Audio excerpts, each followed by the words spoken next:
Sebelumnya saya ucapkan selamat sore untuk Pak Nugi. Terima kasih sudah memberikan waktunya bagi kami untuk wawancara pada sore hari ini. Iya. Kita tahu Pak, kalau di tengah pandemi seperti ini, segala sektor kehidupan kita harus segera menyesuaikan. Terutama yang kita alami sekarang ini juga sektor pendidikan, Pak. Iya. Nah, sebelum kita berbicara lebih panjang lagi, saya ingin tahu bagaimana latar belakang Bapak. Bapak boleh bercerita soal pendidikan Bapak, sudah mengajar berapa lama dan juga mengajar di mana saja, Pak? Oh, saya kalau mengajar saya hanya setia di Widya Mandala saja. Sudah sejak tahun berapa, Pak? 1999 ya. Setelah lulus saya langsung mengajar di sini sih.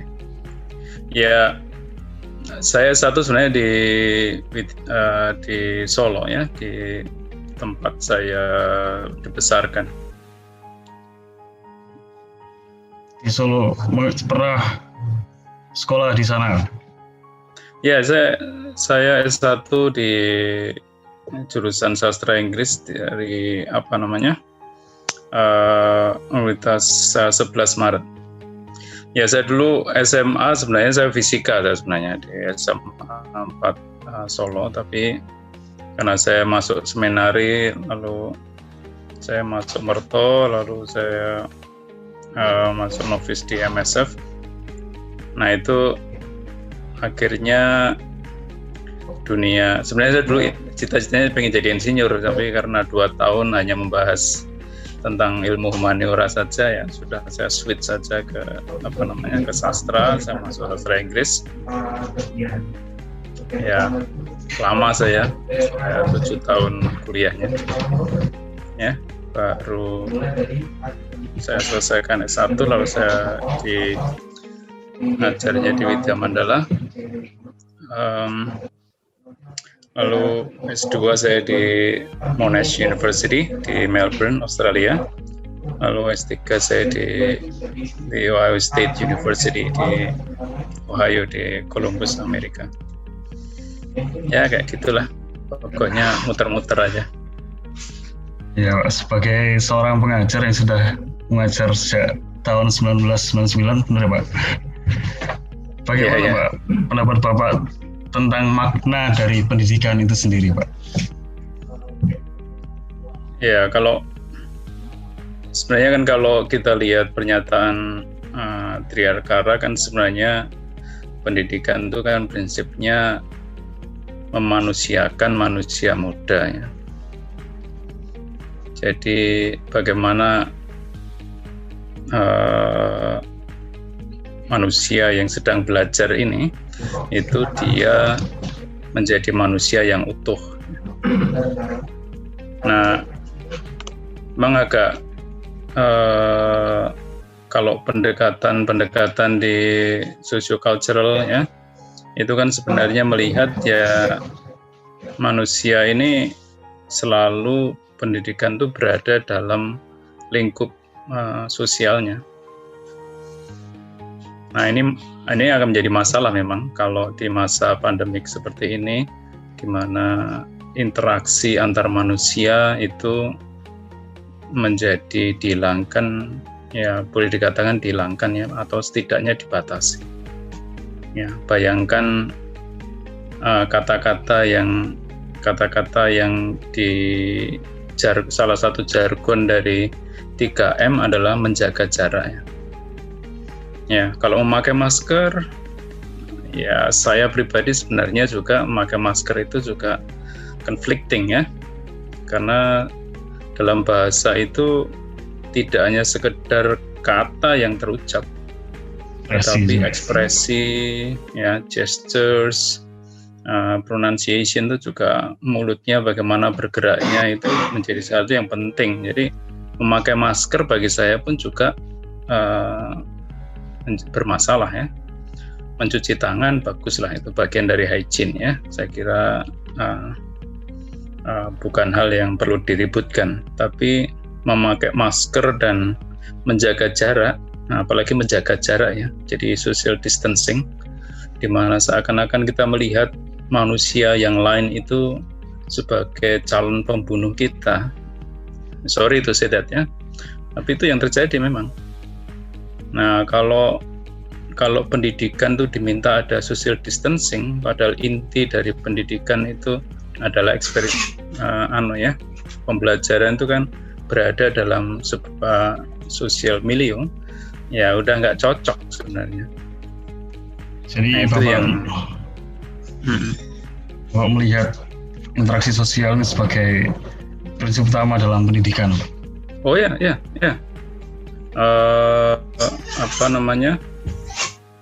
Inti dari pendidikan itu ketika terjadi interaksi antara manusia yang lebih dewasa dengan manusia yang lebih muda, sehingga manusia yang muda itu menjadi manusia yang lebih dewasa. Itu intinya. It's not only a matter of transferring knowledge ya. Jadi kalau seperti yang dikatakan Freire misalnya, tidak hanya sekedar banking system ya. Seakan-akan seorang guru itu hanya nyetor duit gitu. Lalu nanti kalau sudah semua uangnya terkumpul lalu diminta dikeluarkan lalu keluar uangnya itu ya. Ini tidak hanya sekedar itu. Ini pendidikan ya berhenti pada dasariah manusia, menjadi manusia yang penuh. Nah, kalau dasarnya itu udah social distancing ya sebenarnya ya susah sebenarnya, susah. Sebenarnya menghilangkan inti dari pendidikan itu sendiri. Saya pribadi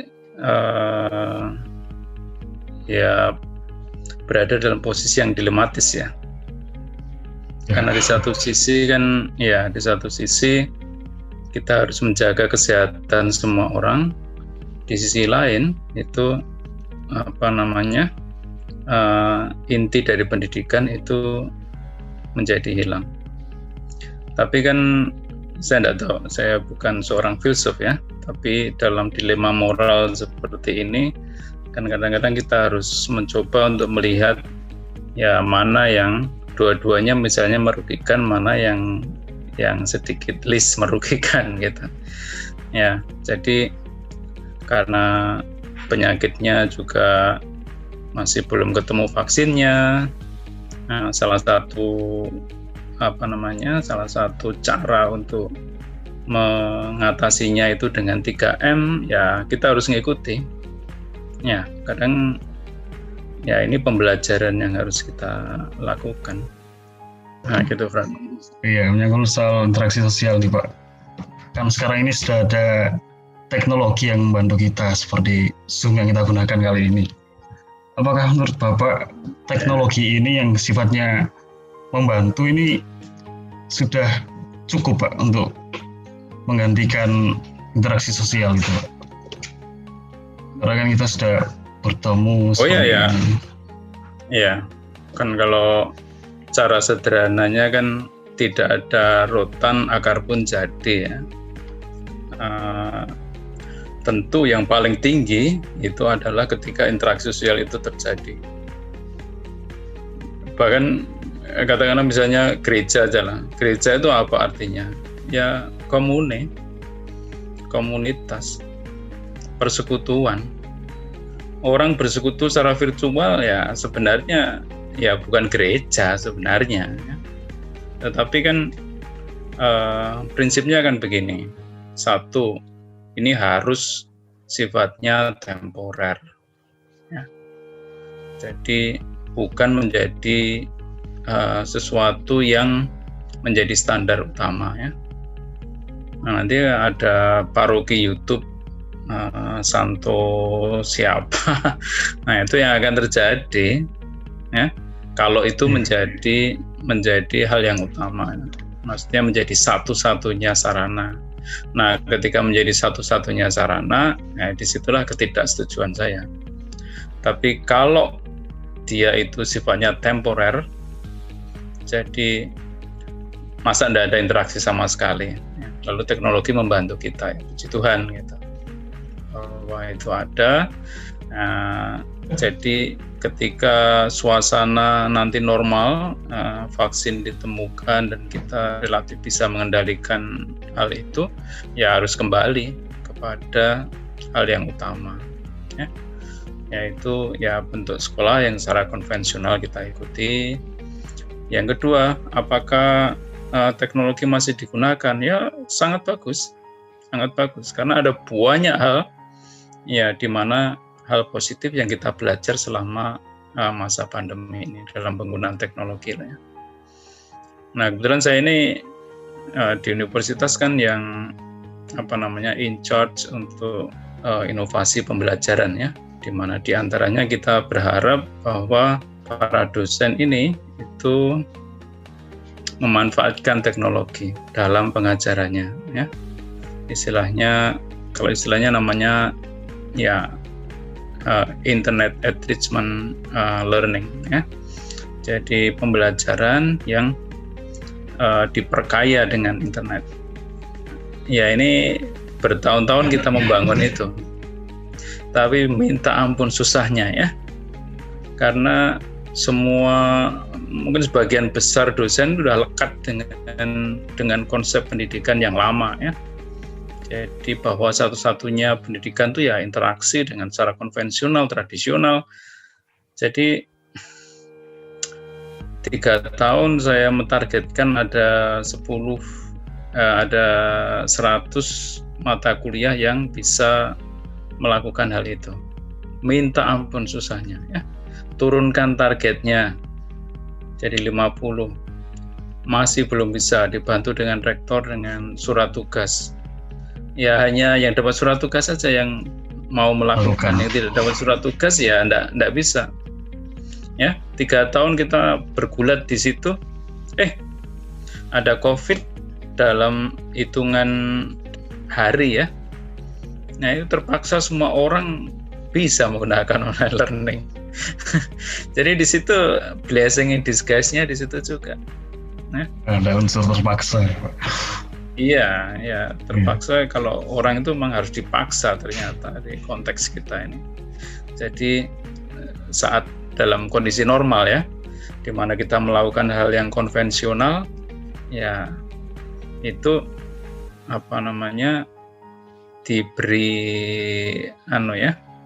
diberi semacam kesempatan untuk mengembangkan lewat teknologi, tidak mau.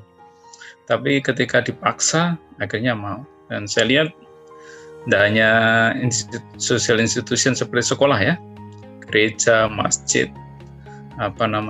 pekerja seni, pemerintahan, nah itu akhirnya semuanya harus berani memanfaatkan teknologi ini karena dipaksa oleh situasi. Ada social distancing, ada pembatasan orang yang berada dalam satu ruangan tertutup, ada hal-hal yang membatasi kita. Saya tertarik melihat tadi yang Bapak katakan sebagai inovasi teknologi yang berusaha dikembangkan, terutama di WM sendiri, ya, Pak. Sebenarnya wujudnya seperti apa, Pak? Ataukah persis seperti yang kita lakukan sekarang ini menggunakan mode menggunakan Zoom seperti ini? Iya. Ya, pada prinsipnya kan pembelajaran itu ketika memanfaatkan teknologi itu ada 3 layer, ya, sebenarnya, ya. Istilahnya seberapa besar proporsi menggunakan teknologi dalam pembelajarannya. Jadi kalau dia itu kurang dari 20%, nah itu namanya internet enhanced learning, ya, atau internet enrichment learning. Nah, lalu yang berikutnya adalah blended learning, itu antara 20-80% menggunakan itu.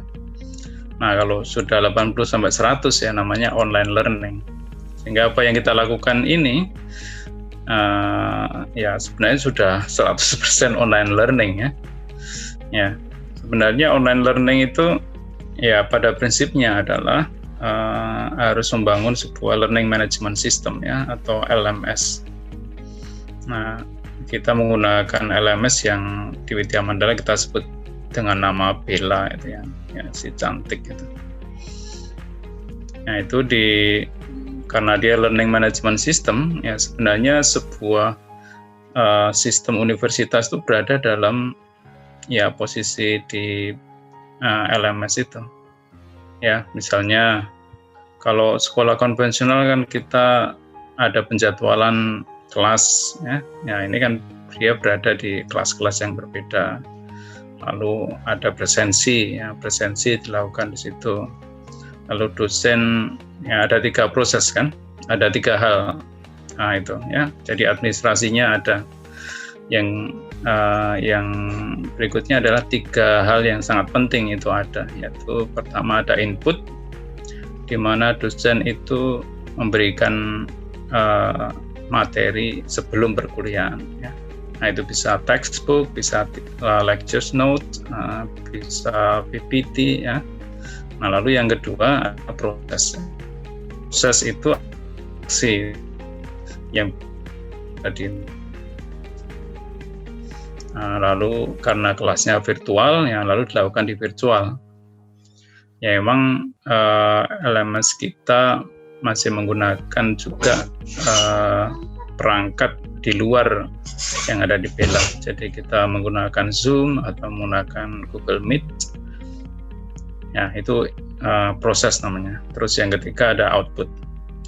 Nah output itu adalah ya saat kelas biasa itu kan kita biasa dosen misalnya bertanya, itu kan kelihatan kalau di kelas. Nah sementara kalau secara virtual kan tidak kelihatan.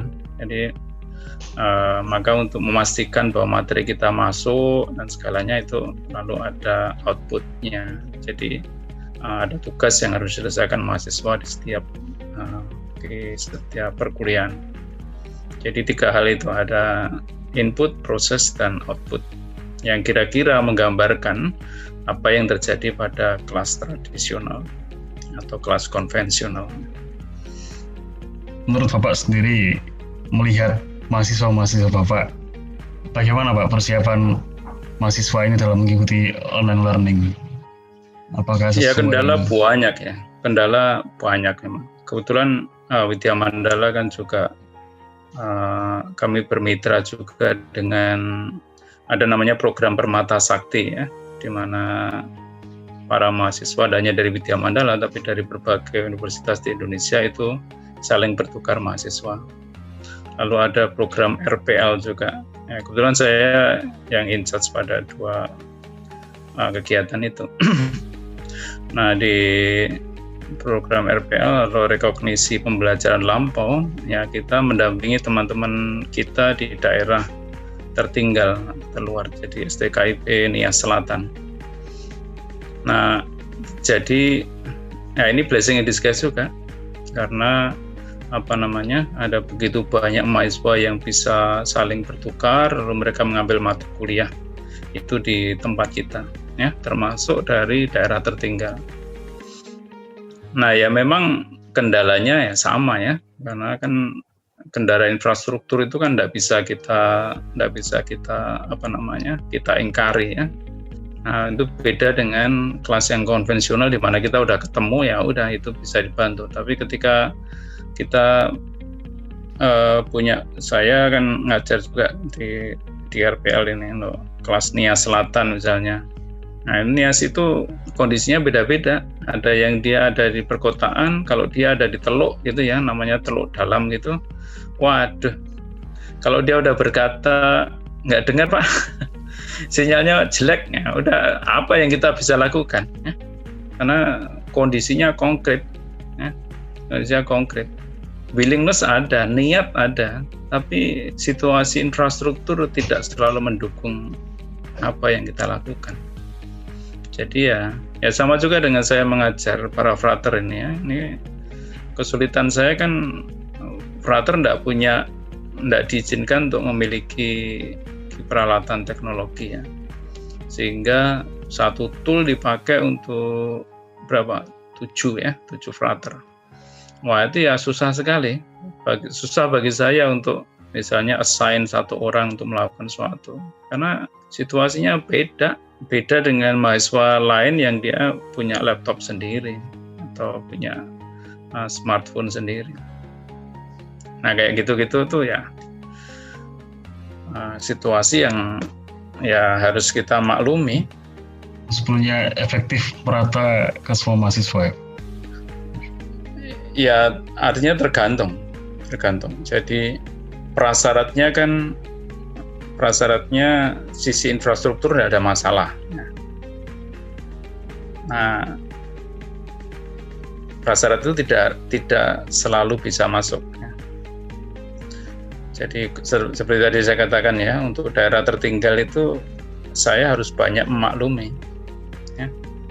Kalau dia tidak bisa berinteraksi, kan pembelajaran itu bisa sinkronus atau asinkronus ya. Nah, kalau sinkronus tidak bisa ya terpaksa kita harus melihat pembelajaran itu asinkronus ya. Kapanpun mereka bisa akses ya silakan mereka bisa mengisinya. Ya memang sedikit menjadi tidak adil karena prasyaratnya nggak terpenuhi. Nah, kalau prasyaratnya sudah terpenuhi, artinya internet itu lancar, semua mahasiswa punya at least ada smartphone atau lebih bagus punya laptop. Nah, prasyarat itu kan sudah terpenuhi ya. Tapi itu tidak berarti masalah selesai juga. Tidak berarti masalah selesai juga.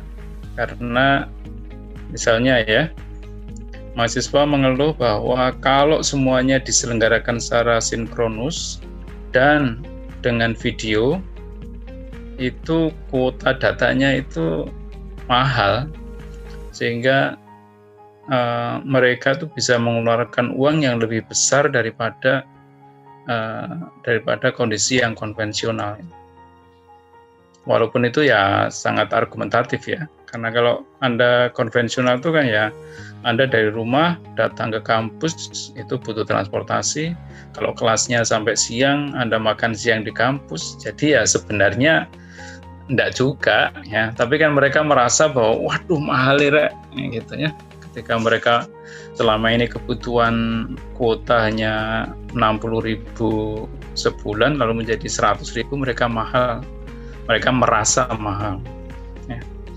Jadi ya situasi itu yang kadang mereka mengatakan, oh saya enggak pakai aja Pak ya, misalnya seperti ini Frater Dios ini kan enggak keluar wajahnya ya. Nah, mereka mengatakan, oh langsung keluar nih wajahnya. Ya, mereka mengatakan, kalau keluar wajahnya, Pak, kuotanya mahal. Ya udah. Nah, ketika itu terjadi, lalu kita mau ya sebagai pendidik kan kita tidak boleh mengurangi hak mahasiswa untuk mendapatkan akses itu. Saya tidak bisa lalu meminta, pokoknya kalau tidak keluar videonya saya anggap tidak masuk. Waduh. Nah, kalau itu yang dijalankan ya menjadi tidak adil bagi mereka yang merasa keberatan dari sisi finansial. Akhirnya ya silakan mengikuti, ya silakan videonya dimatikan. Nah, video dimatikan itu ya sebenarnya problematik juga, karena kita nggak bisa mengawasi mereka ini pakai baju apa ya. Apakah mereka tiduran atau enggak ya? Apakah mereka mengerjakan tugas atau enggak? Apakah mereka sebenarnya ya kan sign up presensi langsung tidur ya bisa ya. Terus misalnya saya panggil ya, panggil misalnya Anto ya misalnya, terus dia enggak jawab. Saya panggil lagi Anto, ya dia tidak jawab lagi. Lah ini kan susah. Saya tidak bisa menuduh orang kan, apakah dia tidur atau memang jaringannya nggak bagus. Jadi ya memang banyak hal yang harus kita maklumi. Tapi karena kunci saya begini, ya karena ini temporal ya. Jadi tidak akan terus-menerus kita menggunakan semacam ini, maka bagi saya harus banyak pemakluman. Bahkan kalau Anda lihat di kementerian sekalipun itu beban studinya harus diturunkan Jadi target-target kurikulum ya pemangkasan ya harus diturunkan, dan ya banyak pemakluman. Nah, pemakluman itu tidak begitu mudah karena di satu sisi kita tidak bisa menuduh bahwa orang itu tidak tertib. Ya itu agak susah, karena pendidikan itu kan intinya memanusiakan manusia. Nah, salah satu cara memanusiakan manusia kan membuat dia menjadi manusia yang bertanggung jawab, yang disiplin, yang sesuatu yang internally driven. Nah, itu susah kita melihatnya, itu agak beda dengan Nah, kebetulan kayak saya ini, anak-anak saya kan dari berbagai level ya. Anak nomor 1 saya college student, mahasiswa, yang nomor 2 anak SMA, yang nomor 3 SD, kelas 6 SD menuju ke SMP. Nah, itu istri saya juga guru, saya juga dosen, jadi rumah kami kecil tapi terbagi atas 5 ruang yang berbeda, bisa saling conflicting lagi. Saya pas ngajar di sana ada pas upacara bendera, adanya repot memang. It's not easy karena pembelajaran yang ada di sekolah lalu ada di rumah. Tapi ada baiknya juga sih. Akhirnya sebagai seorang kepala keluarga ya saya harus memindahkan pembiasaan yang ada di sekolah menjadi yang ada di rumah. Jadi kalau kita biarkan, manusia muda bisa menjadi manusia liar. Jadi ya setidaknya begini ya, saya misalnya pagi jam 6 Angelus bersama, ya, lalu makan pagi bersama. Nah, jam 12 Angelus bersama, makan siang bersama, 6 sore Angelus bersama, lalu dilanjutkan dengan makan malam. Ya gitu. Setidaknya dengan tata keteraturan bahwa kita tuh dibatasi oleh makan bersama, dibatasi oleh Angelus bersama. Jadi suasana sekolah itu harus ada. Nah, saya tidak tahu pengalaman keluarga-keluarga yang lain ya, tapi ya kami melakukan itu karena ini fungsi guru sudah berbeda jauh, fungsi dosen sudah berbeda jauh, situasinya sudah sangat beda. Nah, tetapi hal yang saya lakukan ini kan beberapa hal privilege ya, karena saya dosen, istri saya guru. Nah, sementara banyak keluarga itu ya memang bapaknya ya memang harus kerja ke kantor, kerja kantor. Ibunya mungkin juga kerja di kantor. Jadi siapa yang mendidik anak di rumah? Susah. Gimana Anda bisa melihat apa yang dilakukan oleh anak di rumah dengan Zoom? Nah, kadang pembiasaan pagi di sekolah anak saya yang SD gitu, untuk membuat anak saya bernyanyi Indonesia Raya dengan nada yang tinggi, nggak terjadi juga. Jadi kadang istri saya harus melaporkannya dengan memfoto bahwa anak saya pada saat Indonesia Raya berdiri tegak dan dan menghormat bendera misalnya. Wah, itu itu baru sekolah itu. Wah, belum gereja. Ya, itu udah social institution itu memang ini ada disruption ya. Ada ya disrupsi itu ya semacam pembongkaran yang luar biasa atas semua hal, values dan segalanya dalam yang kita ikuti. Ya, Oke. Ini sebagai pertanyaan terakhir, ya. Sudah istilahkan memindahkan pendidikan karakter ke rumah pada anak-anak Bapak yang harusnya dilakukan di sekolah, Bapak lakukan di rumah. Bagaimana masukan Bapak untuk para tenaga pendidik, Pak, di masa pandemi sekarang ini supaya nilai-nilai pendidikan itu tetap ada dan tetap diperjuangkan di tengah situasi seperti ini? Iya. Nah, ini yang menurut saya kan pendidikan kan sebenarnya kan lifelong learning ya. Semua harus menjadi pembelajar sepanjang hayat. Baik guru, orang tua ya. Jadi mengatakan bahwa pendidikan itu manusiakan manusia muda, itu tidak berarti yang mendidik seperti kita itu berhenti belajar. Nah, saya kira kan sebuah pembelajaran yang bagus di era pandemik itu kan ketika makna pendidikan itu tidak semata-mata sekolah ya. Sekolah sebagai sebuah institusi ya. Apalagi dalam sisi tanggung jawab ya. Jadi tanggung jawab mendidik tidak hanya menjadi tanggung jawab guru ya. Kadang banyak atau mungkin beberapa orang tua itu kan berpikir ya udah saya bayar, itu artinya ya guru adalah tenaga profesional, ya udah saya bayar UKT atau SPP lalu selesailah itu. Karena saya sudah bayar, saya berharap anak saya dididik gitu. Nah, padahal kan pendidikan kan sebenarnya lebih luas dari itu ya. Pendidikan juga tanggung jawab orang tua, tanggung jawab masyarakat juga. Nah, saya kira yang penting bagi para guru menurut saya ya guru harus mulai juga melibatkan ya orang tua ya, mengajak dialog dengan orang tua ya. Jadi karena peran mereka ini sebenarnya sudah berpindah, di mana mereka sebelumnya berada di dalam sekolah, lalu mereka mendapat tanggung jawab penuh atas anak didiknya, sementara sekarang mereka nggak ada di dalam itu. Jadi pertemuan-pertemuan antara orang tua dan guru itu harusnya lebih banyak dilakukan, ya. Tidak hanya dengan murid, ya. Tidak hanya nanti pada saat pembagian rapor yang pada kelas konvensional terjadi ya. Memang ada baiknya sih sekarang ada banyak webinar dan segalanya ya.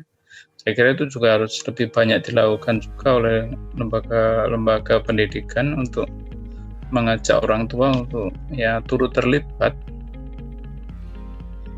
Nah, ini blessing in disguise juga, karena orang tua sekarang juga sudah mulai melihat juga bahwa mereka itu berperan loh pada pendidikan anaknya. Kalau enggak ya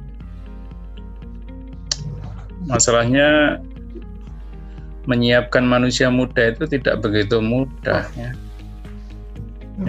Mengapa sebuah sekolah itu dalam tanda petik bergengsi dan bukan bergengsi, berkualitas itu karena dia mampu membangun sebuah sistem yang panjang, yang sudah dibenturkan dengan berbagai tantangan-tantangan zaman, sehingga sekolah-sekolah yang berkualitas itu dia mempunyai sistem. Nah, sekarang sistem itu disrupted ya, dirusak ya, diguncangkan oleh sebuah situasi ini. Nah, sekolah yang bagus atau guru yang bagus harus melihat ini tidak semata-mata menjadi masalah, tapi challenge ya, tantangan bagi mereka, bagaimana membuka hal-hal yang baru ya. Jadi tidak hanya sekedar ya business goes as usual ya, harusnya melihat hal-hal yang lain ya, apa yang perlu dilakukan. Menurut saya terutama ya itu ya, karena sekarang ini internally driven ya, semua berada dari sisi anaknya sendiri, dari sisi orang tuanya sendiri ya. Tidak ada ya pengawasan, assessment itu kan sudah loose sekali ya, jadi kan sudah longgar, karena kita berpura-pura saja bisa. Saya pakai baju batik, celananya pendek pun tidak akan kelihatan ya, padahal berpakaian itu salah satu hal yang sebenarnya penting juga untuk membangun kedisiplinan, kemandirian ya. Salah satu hal yang orang tua di barat itu perlihatkan, salah satu kemajuan anak itu adalah ketika dia bisa memakai kaos kaki sendiri. Nah itu pandemik ini bangun tidur ucek-ucek mata langsung sekolah saja bisa. Ya itu kan hal yang ya kayak frater sekarang pakai jubah misalnya, pakai alba. Ya itu kan kebiasaan seperti itu tidak mungkin bisa dilakukan. Jadi ya guru harus kreatif ya, inovatif, dan dia harus berani proaktif mengajak orang tua untuk melihat, ayo ini pendidikan bukan saatnya, bahwa pendidikan itu juga tanggung jawab orang tua. Gitu. Bapak setuju kalau pendidikan melalui daring ini hanya untuk temporer, Pak? Jadi ketika nanti sudah kembali seperti normal, ketika normal, ya normal itu akan menjadi normal baru ya. Jadi kan menurut UNESCO itu kan ada 3 hal yang perlu dilakukan ya. Jadi to learn, to relearn, dan to unlearn. Jadi to learn adalah mempelajari hal-hal yang baru. Nah, kita ini dipaksa untuk mempelajari hal-hal yang baru, ya, penggunaan teknologi. Nah, yang lain adalah to relearn, ya, mempelajari hal yang lama yang hilang, yang mestinya itu ada, ya, termasuk bagi orang tua peserta didik itu, bahwa dia harus relearn. Dulu dia menganggap bahwa sekolah itu hanya tanggung jawab guru. Nah, sekarang dia harus belajar kembali sebagai orang tua, ya, harus mau menjadi pendidik bagi anak-anaknya. Nah, yang ketiga adalah unlearn. Unlearn itu menghilangkan kebiasaan lama yang buruk. Ya, seperti saya katakan tadi, mengajak mereka menggunakan teknologi aja nggak mau. Ya, karena tidak merasa itu sebuah kebutuhan. Nah, padahal teknologi itu ya itu tantangan di masa abad 21 ya, di era industrial 4.0.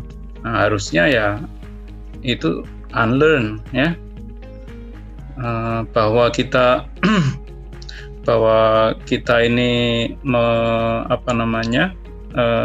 seperti tadi para dosen tadi susah sekali saya ajak untuk menggunakan teknologi. Nah, sekarang dipaksa. Nah, jangan sampai kalau nanti hal yang temporer ini berakhir, balik lagi pada kebiasaan yang lama yang tidak mau menggunakan teknologi. Ya, mestinya kebiasaan lama itu ya di unlearn, yang kebiasaan lama yang tidak baik itu di unlearn. Tapi kebiasaan lama yang baik itu harus di relearn, ya, sambil kita learn kebiasaan baru yang baik. Nah, dengan demikian kalau kita menjadi seperti itu, kita akan menjadi lifelong learners, ya, pembelajar sepanjang hayat, bahwa wherever you are in any situation you are in, Anda tetap belajar situasi apapun. Ya. Saya kira pandemi ini mengajar kita untuk jangan tergantung kepada satu hal.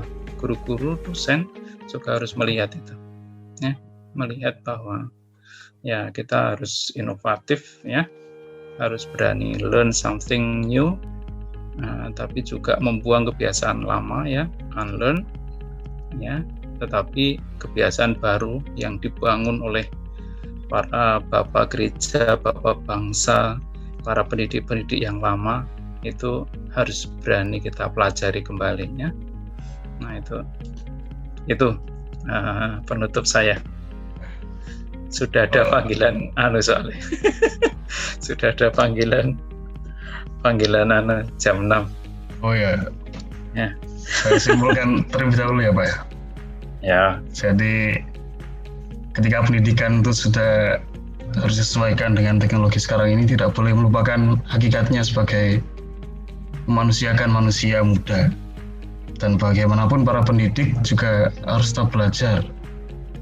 para pendidik dan juga yang dididik harus senantiasa belajar dan bahkan belajar sepanjang hayat, Pak. Iya. Oke. Terima kasih banyak atas waktunya. Terima kasih ya, Fred ya. Mengganggu waktunya, Pak. Oh, no. I am glad to hear that. Oke. Terima kasih banyak. Matur nuwun nggih. Ya. Ya.